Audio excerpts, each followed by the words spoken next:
Ok. Boa noite, pessoal. Eu sou Calixto Chassel e a gente começa agora mais uma live do Instituto de Renascimento de São Paulo, sempre às quintas-feiras, às 20 horas. O tema de hoje é como a meditação pode ajudar, pode beneficiar o processo terapêutico. Antes disso, eu queria falar um pouquinho sobre o que normalmente se pensa sobre terapia, né? Talvez você não pense dessa maneira, porque você tem uma outra experiência, já tenha participado de alguma coisa, mas a visão geral continua sendo ainda, enfim, um pouco difícil, né? Eu mesmo, quando fui fazer terapia pela primeira vez, eu tinha alguma coisa, acho que em torno de uns 18 anos de idade, estava vendo lá uma determinada crise, que sinceramente eu não me lembro mais o que era, e aí eu fui procurar, então, um terapeuta, um psicólogo, né? Na época era difícil ter alguma outra coisa além da psicologia tradicional. E eu me lembro que eu demorei muito a aceitar a sugestão dos amigos que me viam mal, me viam em dificuldade e diziam: oh, você precisa procurar alguém, você precisa procurar ajuda, você está muito para baixo. Mas a ideia de terapia, para mim, era uma coisa muito desconfortável. Eu achava que era coisa para louco, que era coisa para quem não dava conta de resolver suas próprias questões, para quem, de alguma maneira, queria encontrar desculpas para aquilo que estava deixando de viver, enfim, uma série de coisas assim. Eu tinha todos esses preconceitos que vejo que muita gente ainda tem, né? E aí eu acabei indo procurar essa pessoa e eu tive muita sorte, porque apesar de ser uma linha, não vou falar qual a linha, que eu não faria hoje, não tenho muita, pela qual eu não tenho também tanta afinidade, era uma pessoa muito boa, era um cara muito inteligente e me ajudou muito. Eu fiquei lá durante uns 6 meses, mais ou menos, depois me cansei um pouco e acabei saindo, mas eu estava muito melhor, eu estava inteiro, eu estava mais forte, enfim, aí a vida seguiu adiante. Ali foi, talvez, um primeiro grande insight, porque a gente pensa muitas vezes numa técnica. Eu vou fazer isso, eu vou fazer aquilo, eu vou procurar uma terapia freudiana, eu vou procurar uma terapia junguiana, eu vou procurar constelação, eu vou procurar psicodrama, eu vou procurar gestalt, mas ali me veio muito claramente que o mais importante do que o que a gente vai procurar é com quem. Porque dependendo de quem for, vale a pena experimentar qualquer coisa, né? Eu conheci pessoas ao longo da vida que davam cursos das mais variadas coisas, mas se dessem de uma outra área qualquer, eu provavelmente iria fazer curso com elas, porque eram pessoas que claramente tinham muito a acrescentar. Se o cara estivesse dando um curso de corte e costura ou manutenção de motor de aviões, provavelmente ele teria um insight diferente, valeria a pena fazer aquele curso com ele. Então, esse foi um grande insight que me veio naquele momento. Depois eu passei muito tempo sem participar, sem fazer nenhuma terapia, e depois de alguns anos eu voltei. Eu me lembro que isso foi em Brasília, inclusive, eu tive vontade de participar de um negócio que, enfim, hoje é engraçado, mas na década de 80 era bastante normal e razoável, que se chamava circo psicológico. E aí foi um final de semana, acho que 4 dias talvez, e cada hora era uma coisa diferente. Cada hora vinha um e dava a sua vivência. Era mais uma vitrine de técnicas do que uma coisa concatenada. Claro que muita gente saiu muito perdida e muito atrapalhada com isso, porque as coisas não combinavam, a ordem não era não fazia muito sentido, não existia um sair daqui para chegar aqui. Existia um vamos indo e vamos experimentar. Mas eu achei que foi uma experiência muito rica. Aquilo me abriu assim para inúmeras possibilidades, né? Eu não sabia que existia tudo aquilo de técnicas. Eu achava que existia só a psicologia tradicional, que era uma das coisas que eu havia feito, que era a linha que eu havia seguido era dentro da psicologia tradicional, né? Era uma das linhas. Então, aquilo me abriu um horizonte enorme, e a partir daquilo, eu passei a fazer parte de diversos workshops que haviam em Brasília. E um deles foi do Gaiarsa, para quem já ouviu falar dele, José Ângelo Gaiarsa, psiquiatra, acho que ele morreu em 2011, mas depois desses vários grupos acabou virando um grande amigo, esteve fazendo parte do Instituto de Renascimento de São Paulo, desde o início até alguns meses antes da morte dele. Eu me sinto imensamente grato e honrado por isso. E o Gaiasso era um cara livre, tinha ideias assim muito... enfim, ele falava coisas inusitadas, aquilo fazia uma cosquinha dentro da gente, aquilo era uma liberdade que naquela época a gente não tinha. Por isso que muitas das técnicas, inclusive, eram também muito catárticas, muito de botar para fora, essa ideia que se tinha naquele momento. Eu sei que dali, a partir daquele momento, eu passei a desenvolver uma outra visão do que era a terapia, do que era o processo terapêutico. Não digo que isso seja a verdade, isso foi a minha visão, a visão que eu acabei desenvolvendo com tudo aquilo que eu fui participando, né? E a questão hoje, para mim, é assim, por que normalmente as pessoas, ou uma pessoa, procura terapia? Tá?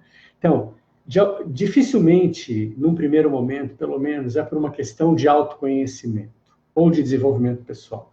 Normalmente é porque tem alguma coisa incomodando. Existe uma queixa, existe uma dificuldade, alguma coisa na vida com a qual ela da qual ela não está dando conta. Então ela diz, preciso de ajuda de alguém para dar conta disso, né? E daí existem diversas linhas de terapia. E não só isso, existem também diversas visões de terapia. Tá? Então, nem sempre terapia é desenvolvimento pessoal. Você vai encontrar linhas, e principalmente terapeutas, que vão ter desde a visão, por exemplo, aqui, eu estou aqui para resolver o seu problema, então vem aqui, me conta, eu vou te dar um conselho, até terapeutas que, de alguma maneira, vão criar espaço para que você enxergue e tome sua própria decisão. Né? Claro que, num primeiro caso, você vai sentir que foi o seu terapeuta que resolveu, e da próxima vez que houver alguma dificuldade, você vai precisar procurar o seu terapeuta, porque é ele quem resolve.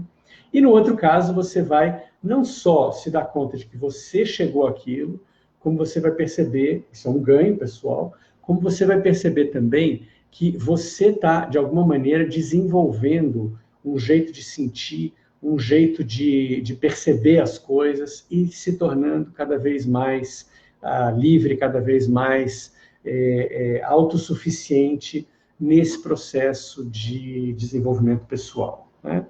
Bom, aí a questão, quando existe esse problema do eu estou aqui para resolver o seu problema, isso não é só uma questão do terapeuta. Tem pessoas que não querem saber de olhar nada para si, elas querem de fato que o terapeuta resolva o problema, como às vezes querem só tomar um remédio como se aquilo fosse uma coisa mágica. Remédio, como o próprio nome diz, é para remediar uma situação, para dar conta temporariamente daquela situação, até que de alguma forma você possa se dar conta, assumir e mudar aquilo que você está experimentando. Tá? Então, você tem um choque muito grande, pode ser que você resolva tomar um remédio qualquer para conseguir dar conta, para conseguir ficar calmo, para conseguir dormir. Mas é preciso entender que isso é por um curto espaço de tempo, até você dar conta daquilo que aconteceu. Aí você não precisa tomar mais nada. Se você for tomar para sempre, obviamente, vai ser prejudicial. Você vai ficar dependente daquilo, não só dependente fisicamente, mas dependente emocionalmente. E vai deixar de estar olhando uma série de coisas e a vida vai complicando cada vez mais. Tá? Então, a gente quer ir na outra direção, na direção de realmente desenvolver estados internos e de simplificar cada vez mais. Mas aí, tem uma questão aqui que é a seguinte. Qualquer que seja a terapia, qualquer que seja, inclusive, a atitude interna com a qual alguém procura uma terapia, e mesmo qualquer que seja a atitude interna do terapeuta, a questão acaba sendo transformação, ou seja, estou vivendo alguma coisa difícil aqui, eu quero que isso se transforme de alguma maneira. Eu quero, de alguma forma, me sentir de um outro jeito. Eu quero, de alguma forma, lidar com isso de uma outra maneira. Eu quero, de alguma forma, me sentir forte, sentir que eu consigo superar isso, que eu não fico afogado, sequestrado por isso que está acontecendo. Né? Então, a questão passa a ser transformação, e quando a gente pensa em transformação, a gente pensa no que é, de fato, transformação. Porque, muitas vezes, a gente pensa num processo terapêutico como sendo explicar uma série de coisas. Eu sou assim, então eu quero saber por que eu sou assim. Eu preciso de uma explicação para isso. Por que eu sou agressivo? Por que eu sou ansioso? Por que que eu sou medroso? Por que que eu sou falso? Por que que eu sou desonesto? Seja lá o que for. Então, eu quero entender por que que eu sou assim, né? E aí a ideia tradicional que a gente tem, independentemente da linha, eu preciso de alguma maneira ir para a origem disso, saber como isso funcionou. Muita gente acredita que isso está de fato na infância, tudo na infância, tudo é pai e mãe, tudo é escola, são os primeiros anos. É possível, muita coisa está aí, não sei se tudo. Então eu preciso voltar no tempo, de alguma maneira recuperar, isso é o que se pensa, não estou dizendo que isso é o que eu penso, né? Então precisa voltar no tempo, recuperar essa memória, para de alguma maneira ter uma explicação de por que que eu sou assim. A questão é que uma explicação disso não necessariamente é uma compreensão. E mesmo quando é uma compreensão, não necessariamente é uma transformação. Por exemplo, eu posso dizer que eu sou assim, porque quando eu era pequeno, meu pai me tratava de uma determinada maneira. Tá, mas e daí? Eu continuo sendo do mesmo jeito? Então, a única coisa que mudou é que eu me tornei agora um neurótico esclarecido, mas está tudo igual, como era antes, né? Então, isso não é necessariamente transformação. Ou a questão, então, é ressignificar, mudar o significado daquilo ali? Pode ser, mas ainda assim, mudar o significado não necessariamente muda como eu me sinto e, principalmente, como eu funciono. Porque quando a gente fala de uma transformação verdadeira, a gente precisa considerar alguma coisa que funcione, que a gente passe a ser daquele jeito, passe a reagir de um jeito automaticamente. Aí eu mudei. Não é que eu preciso ficar me controlando ou me impondo uma série de coisas, ou com uma série de regras rígidas. Eu tenho que fazer assim, quando tal coisa acontecer, eu preciso responder dessa maneira, ou preciso estar cheio de valores. Não. Valores, muitos valores, a gente precisa quando a gente não tem uma determinada consciência de algo. Quando a consciência está presente, eu não preciso mais de valores. Por exemplo, socialmente, eu acho que o valor, ou mandamento, não matarás, né, é necessário. A gente precisa desse valor, socialmente falando. Matar alguém é errado. A gente precisa disso. Agora, talvez individualmente, você e eu, não precisamos disso. Por quê? Porque, por mais complicada que seja a situação, a nossa visão de mundo, o nosso jeito de sentir, o nosso jeito de ser, faz com que a gente não matasse ninguém, faz com que a gente não mate ninguém, a gente não pensa nisso. A gente pensa em ir embora, a gente pensa em brigar, a gente pensa em xingar, a gente pensa em ficar chateado, a gente pensa em correr, mas a gente não pensa em matar, eu vou matar alguém de fato. Então, esse valor, matar é errado, não é mais necessário para a gente não precisa mais disso. Por quê? Porque isso não é parte do nosso funcionamento. A gente vai encontrar outras saídas. Agora, voltando, socialmente, e para muitas pessoas, esse valor é necessário. E talvez esse valor precise até ter uma cara religiosa. Não matarás. Deus vai te punir se você fizer isso. Tem que ser alguma coisa grande. Porque senão ele mata mesmo. Ele não tem essa visão de mundo que talvez você e eu tenhamos, né? Então, quando a gente fala de transformação, a gente está falando de alguma coisa que funcione automaticamente. Ou seja, não é que eu preciso sempre me policiar para não ser mais daquele jeito. Não, é que simplesmente eu não sou mais daquele jeito. Isso é uma transformação. Isso não é uma pura e simples mudança de comportamento, como muitas vezes acaba se chegando pelo conselho. Por exemplo, se eu, como terapeuta, digo para alguém, olha, quando tal coisa acontecer, procura agir dessa maneira. Quando tal outra acontecer, pensa desse jeito. Ou considera que aquela pessoa tem dificuldades, ou isso, ou aquilo outro. Isso são tentativas de mudança de comportamento. Pode ser bom, pode ser importante em algum momento, mas isso não é uma verdadeira transformação, porque isso não é o que brota espontaneamente dentro da gente. Aliás, em relação a isso, deixa eu fazer uma ressalva aqui. Quando eu estou falando no papel de terapeuta, porque lembra, a gente já teve aí a live da semana passada, se você quiser dar uma olhada, eu e a Cecília conversamos sobre mitos e desafios de ser um profissional da área de desenvolvimento humano, está no nosso canal do YouTube, que é o Instituto de Renascimento de São Paulo, então você pode ver, a gente conversou sobre isso. Então, tudo isso que eu estou falando aqui é quando a gente está no papel de terapeuta. Agora, lembra, a gente não é, ou pelo menos não deveria ser, terapeuta o tempo todo. Significa que às vezes a gente é só amigo, é só irmão, é só namorado, é só tio, é só pai.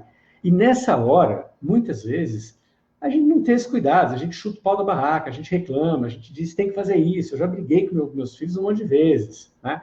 Então, por quê? Porque naquela hora a gente está sendo só gente, é normal isso. E nem sempre a gente tem transformação daquilo com a qual a gente está lidando, né? Agora, se eu estou num consultório, eu tenho obrigação, por isso cansa às vezes, claro, de ficar o tempo inteiro presente, isso é a minha visão, para não interferir, para não sugerir alguma coisa, para ajudar aquela pessoa, pelo método que for, a que ela se torne consciente, a que ela veja mais claramente tudo aquilo que está acontecendo e que ela possa tomar uma decisão.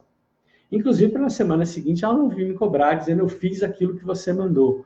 Bom, aí agora você é responsável por aquilo, porque você, de fato, influenciou uma determinada decisão, que ela deveria tomar sozinha. Porque, de novo, já falei isso muitas vezes, quando a gente fala alguma coisa para alguém, a gente está falando sobre as nossas possibilidades dentro da nossa visão, e não necessariamente aquilo serve para outra pessoa. Como amigo pode ajudar, porque o amigo confia na gente, ele olha aquilo como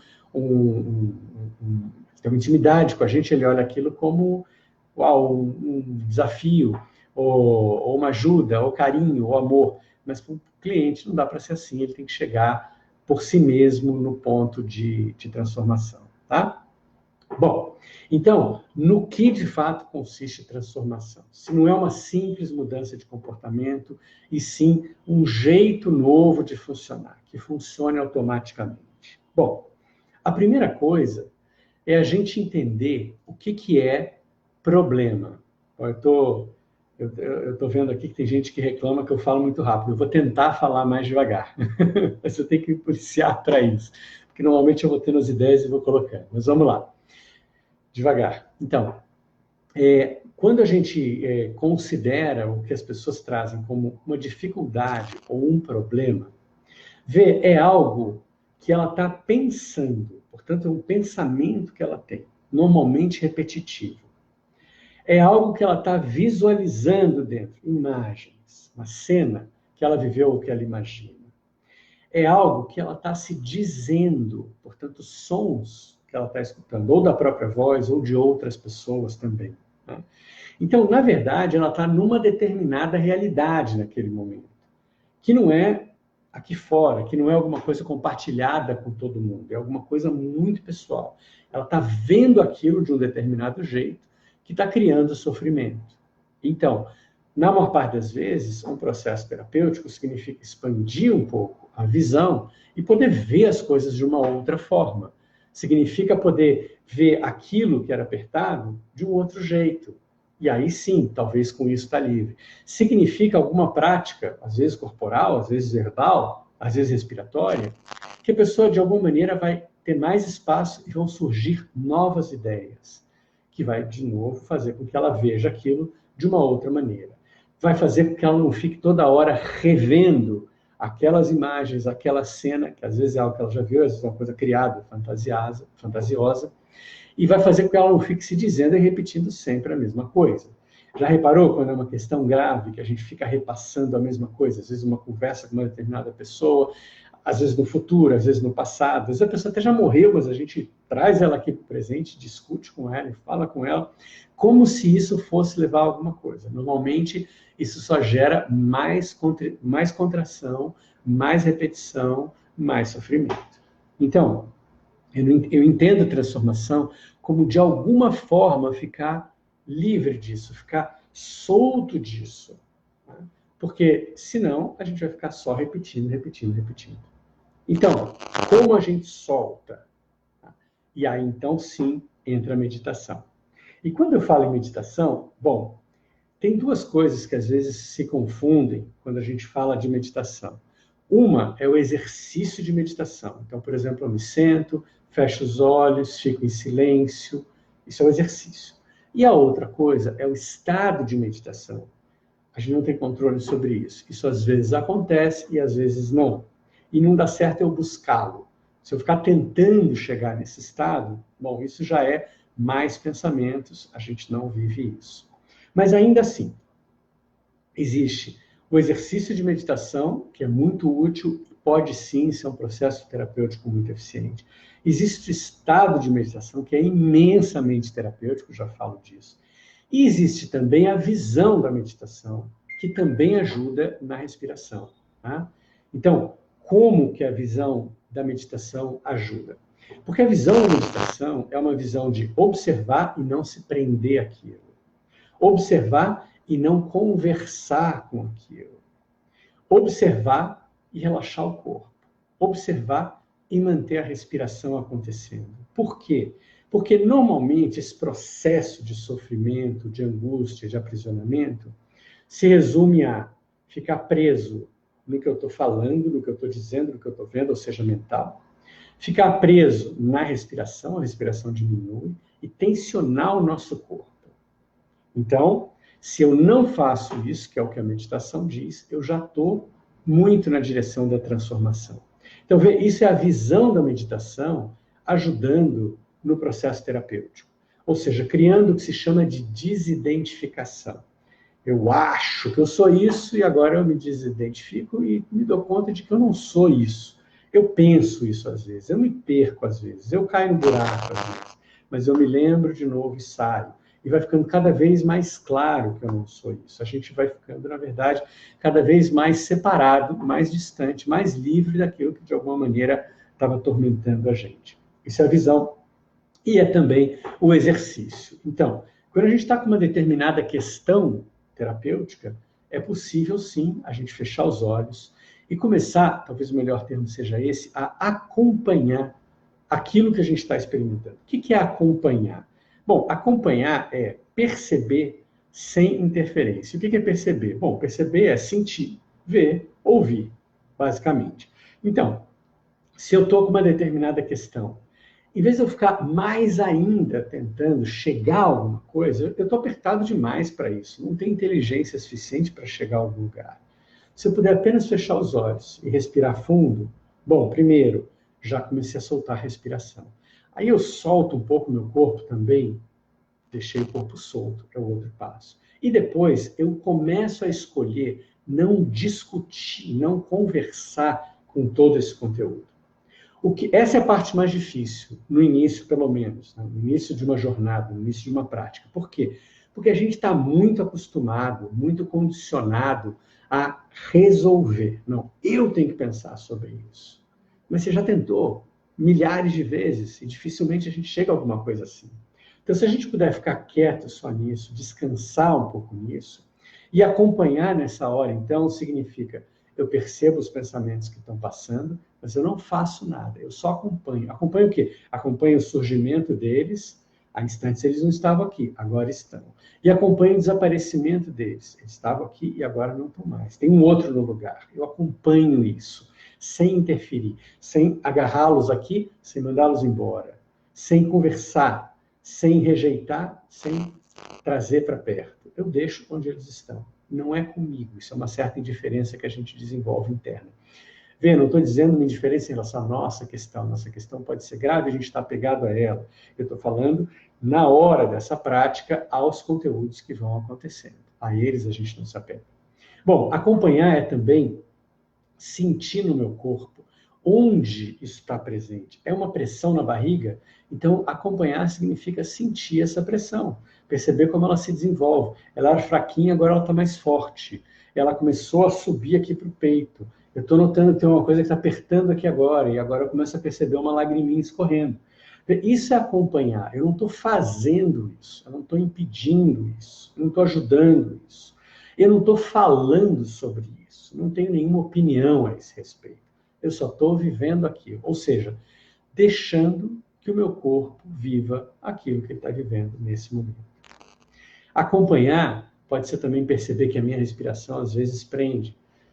Eu vou lá e aí sim, aí eu ajudo, porque eu posso sentir as coisas, uma dor aqui, perceber um pensamento acolá, mas se eu percebo que a respiração ficou presa, aí eu preciso deliberadamente soltar.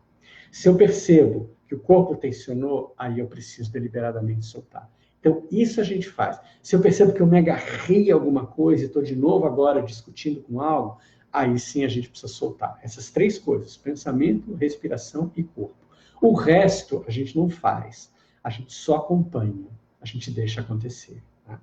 Então, quando a gente faz esse processo, então, várias coisas acontecem. Primeiro, aquela questão que era apertada se afrouxa. Então, isso é terapêutico. Outra coisa, a gente aprendeu algo. A gente aprendeu, haha, usei isso para isso que eu estava vivendo. Será que eu posso usar para uma outra coisa também? Então, não é só que eu resolvi aquela questão, é que eu aprendi uma ferramenta junto. E aí, nesse sentido, passa a ser uma experiência de desenvolvimento pessoal, passa a ser uma experiência de autoconhecimento e não só uma experiência de resolver alguma coisa. Né? Bom, outra coisa acontece. Vai ficando claro aquilo que a gente é e aquilo que a gente não é. A gente começa a se dar conta de que esse tráfego mental não sou eu. Eu não sou isso. Isso não é eu. Aqui eu não estou errando no verbo, não. Não é isso, não sou eu. Isso não é eu. Isso não é eu. A gente começa a se dar conta de que todo esse fluxo mental, na verdade, não é eu. A gente se dá conta de que também contrações no corpo, na verdade o corpo como um todo, também isso eu não sou. A gente começa a se dar conta de que também a respiração, a audição, enfim, tudo funciona por si só. A gente está se aproximando do estado meditativo. E isso é imensamente terapêutico. Porque isso significa não mais ir atrás de resolver essa questão, agora essa outra questão, e sim tudo como um todo. Porque, na verdade, todas essas questões, tudo aquilo que a gente chama de dificuldade, problema, de dor, de trauma, se resume a imagens, sons, sensações, o jeito que eu falo sobre isso, o jeito que eu me relaciono com isso, o jeito que eu aprendo. Quando eu aprendo a me soltar de uma coisa, eu, na verdade, vou aos poucos aprendendo a me soltar de todas essas coisas. Não é que, de novo, assistam lá o vídeo quando a gente fala de mitos e desafios de ser um profissional da área de desenvolvimento humano. Não é que a gente fique livre para sempre. Não existe essa ideia de que a gente tem, de que um dia eu vou estar livre de medo, de raiva, de ciúmes, de insegurança, de dor, de seja lá o que for. Não existe. A gente vai sentir isso até o último dos nossos dias. Isso é ser humano. Agora, a gente não vai ficar tanto tempo preso nisso. A gente vai se dar conta de que em algum momento a gente consegue soltar. E aí a gente está livre. Isso vai acontecendo cada vez mais rapidamente. Eu me lembro de ouvir histórias de família quando eu era criança, de uma tia que tinha brigado com outra, que tinham ficado 30 anos, 40 anos sem se falar. Nossa, você imagina a mágoa para sustentar uma coisa dessas, né? De ficar brigando e falando mal aqui dentro. É um esforço absurdo, é um cansaço total. Hoje, pode ser que a gente viva uma mágoa, mas em questão de minutos ou segundos, que seja um dia ou dois, isso se desmancha. Então, isso é o que, na verdade, a visão da meditação, a prática da meditação, vai cada vez trazendo mais para a gente. E, nesse aspecto, é imensamente terapêutico, porque a gente vai cada vez ficando mais próximo daquilo que a gente é, mais próximo do que é a nossa verdade, mais próximo do que estão os nossos valores. Aqui eu não falo no sentido moral, falo num valor mais essencial. Às vezes a gente se afasta disso e se perde, vai longe, pela razão que for, por um trabalho, por um chefe, por um amor, pelo que for, mas a gente volta e de novo se reconecta. E aí, nesse aspecto, é imensamente terapêutico. E a meditação, eu gosto de comparar isso com quando a gente está sonhando. Imagina que a gente está sonhando e tem lá um sonho ruim, tem uma dificuldade acontecendo, tem um sofrimento acontecendo, né? Aí, nessa hora, quem está do lado não vai chegar para a gente e ficar falando baixinho. O que você está vendo? É alguém te perseguindo? Vê se não tem onde você se esconder. Calma, fica tranquilo. Vê se não dá para você gritar e pedir ajuda para alguém. Não. Você que está de fora, você não faz isso. Porque você sabe que aquilo é um sonho. É só o jeito que aquela pessoa está vendo isso. Então, o seu trabalho, na verdade, ali na hora, é acordar essa pessoa. E quando ela acorda, toda aquela situação se desmancha. É isso que a gente vive com a meditação. É isso que a gente faz na meditação. E o último ponto que eu gostaria de colocar é o seguinte. Bom, eu trabalho também com terapia, mas eu não vejo sentido que uma terapia não levar à meditação. Isso é uma opinião pessoal. Se você tem uma outra opinião, não tem problema nenhum, estou só compartilhando como eu vejo aqui as coisas. Eu falo isso porque senão tem um monte de gente que reclama depois. Lembra, cada um coloca a sua visão, você não tem necessariamente que concordar com isso. Mas a minha visão é essa e é isso que eu estou compartilhando com você. Ou seja, na minha forma de ver, não faz sentido uma terapia que de alguma maneira não leve até a meditação. Por que isso? Porque quando uma pessoa chega muito apertada, muito angustiada, ela realmente precisa de alguma coisa rápida para dar conta daquilo ali. Seria até um pouco de sarcasmo, ou de masoquismo, de sadismo, desculpa, achei a palavra. Você não ajudá-la imediatamente nisso. Mas uma vez que essa situação mais dolorosa, mais aguda esteja resolvida, não é o caso da gente ficar nisso, ou ficar sempre resolvendo alguma coisa. A gente precisa, de alguma maneira, oferecer um caminho para a independência. Ou seja, a nossa relação tem que ser uma relação, na minha maneira de ver, desculpa, de gerar cada vez mais independência, cada vez mais clareza, cada vez mais se relacionando, de fato, como pessoas inteligentes, interessadas, evoluídas, amigas, indo numa mesma direção. Bom? Gente, agradeço imensamente a participação de vocês. É isso por hoje.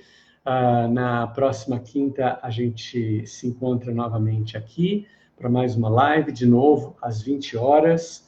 Então, muito obrigado por assistir. Lembrando que se você perdeu uma parte, ou se você quiser que alguém assista isso vai ficar disponível tanto no Facebook, quanto no Instagram, quanto no YouTube, no canal do Instituto, que é Instituto de Renascimento de São Paulo. Tá? Então, obrigado e até a próxima quinta, às 20 horas. Tchau, pessoal do Facebook. Tchau, pessoal do Instagram. Obrigado.